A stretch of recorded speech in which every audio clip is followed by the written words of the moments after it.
Hi, my name's Jenna-Caer Seefried and I'm a triathlon coach. And here we are at an Ironman Expo. Today we're going to talk a little bit about should you train the day before an Ironman. Now, I know a lot of people think taper and they think they want to rest up, make sure they're ready to go and fired up. But to have your best day race day, you want to get a little bit of activity and a little bit of movement in before the race. Now, there's a couple reasons for that.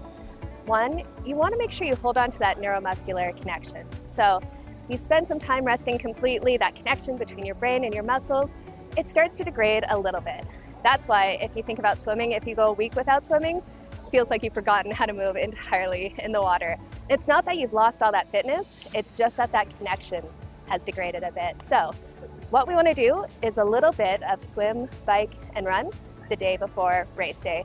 And it's a good time to do it before you get everything checked in, ready to go, and settle in for the night. So on the swim, if you can, go out to the course and check out the swim entrance, the swim exit. Make sure you know where you're gonna go on race day, because when your heart rate is at 180 and adrenaline is sky high, you're not gonna wanna figure that out. So just go swim easy, 15 to 20 minutes, have a couple of 30-second pickups just to get that arm turnover, and that's more than enough to make sure that you hold on to that feel for the water.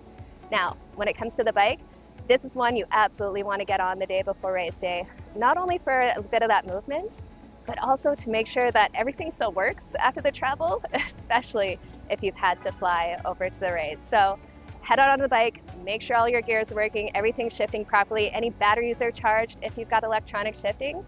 And again, you're just looking for something like 20 minutes, a couple pickups, 30 seconds to a minute, where you're going maybe into zone 4, just to get those legs fleshed out a little bit and get them moving.